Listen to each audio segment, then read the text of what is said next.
नींदें गंवाई हैं।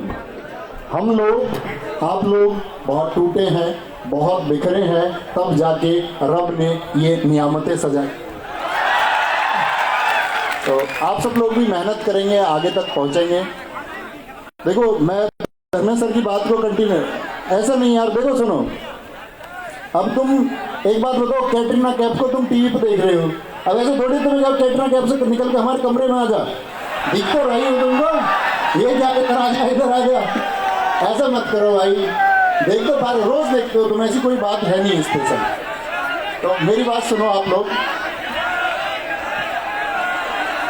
भाभी का मुझे पता नहीं है, अमर सर ने इतनी बात बताई है कि सामने बैठे हुए लोग बताएंगे भाभी कब आएगी, तुम्हें उनसे पूछना चाहिए, मुझसे पूछते रहते हो।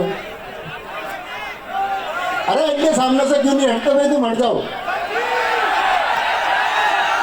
अच्छा मैं लग कैसा रहूं तो बताओ पहले तो।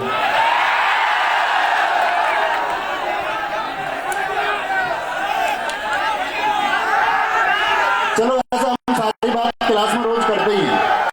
थोड़ी सी बात सुन लो, 1 मिनट की छोटी सी स्टोरी, चलते चलते बताते हैं, सुनते रहो। धर्मेंद्र सर ने एक बात बोली, बहुत अच्छी बात थी, आपकी लाइफ में एक उद्देश्य तो होना चाहिए, बगैर उद्देश्य के जीवन उन्होंने बताया कि निरर्थक है, उसका कोई अर्थ नहीं है। अब हम ये बात करते हैं कि कई बार हम उद्देश्य को अपने जीवन में चुन लेते हैं। ठीक है, हमने एक सरकारी नौकरी का सपना देख लिया कि मुझको यूपीएसआई की परीक्षा पास करनी है, मुझे आरओ की परीक्षा पास करनी है, मुझे SSC GD, UP police constable या बाकी किसी एग्जाम को, दिल्ली पुलिस को मुझको पास करना है। बाकी उद्देश्य ठीक था, मैंने चुना भी ठीक, मैंने आर्ट के कोर्स को भी ज्वाइन कर लिया, किसी और प्लेटफॉर्म के कोर्स को मैंने ज्वाइन कर लिया, यानी मेरी शुरुआत ठीक थी, लेकिन मैं उसको फाइनल तक क्यों नहीं पहुंच पाया, सबसे बड़ी बात ये है। तो मैं धर्मेंद्र सर की बात में एक बात और जोड़ना चाहूँगा कि उद्देश्य साथ में आपका डिटर्मिनेशन यानी कि दृढ़ संकल्प होना जरूरी है। और दृढ़ संकल्प कब आता है, उसका छोटा सा तरीका, बात ये नहीं कि आप चीज़ों के बारे में जानते हैं कि दृढ़ संकल्प क्या है, बात है कि आप अपनी तैयारी में उस दृढ़ संकल्प को ला कैसे सकते हैं। संकल्प लाने का सबसे अच्छा तरीका देखो मैं तुम्हें बताता हूँ।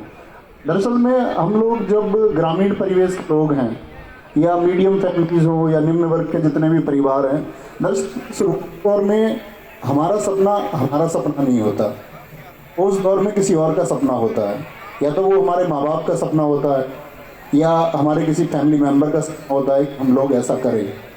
क्योंकि दोस्त जब हम लोग हुए तो आप लोगों को नहीं पता था, मतलब आपकी जाति क्या है, आपका धर्म क्या है, आपका देश कौन सा, आपका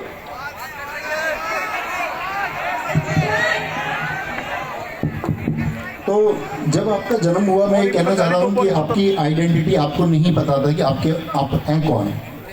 धीरे धीरे आपने सब लोग, जो लोग भी उम्र में बढ़ते रहे, उन्होंने सब लोगों ने यही जाना कि हम लोग हैं कौन, यानी कुछ चीज़ें हमारे ऊपर थोपी गई, जन्म हो, जाति हो, धर्म हो, किसी भी एक बहुत सारी चीज़ों को हमारे ऊपर थोप दिया गया और हमको ये बोल दिया गया कि हमको इसके साथ जीना है।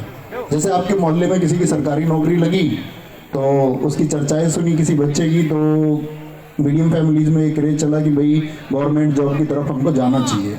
उसका सही पक्ष ये भी है कि आप लोग व्यापार नहीं कर सकते, क्योंकि व्यापार के लिए जो पूंजी चाहिए वो अक्सर हम लोगों के पास शुरुआती दौर में नहीं होती।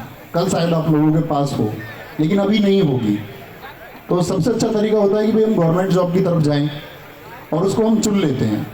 तो दोस्त, एक तो ये कि आपने गली मोहल्ले में किसी को वर्दी में देखा, आपके गांव में कोई सब इंस्पेक्टर बना, इसीलिए आप सब इंस्पेक्टर बनना चाहते हैं, तो वो ठीक है, ये आपका उद्देश्य हो गया।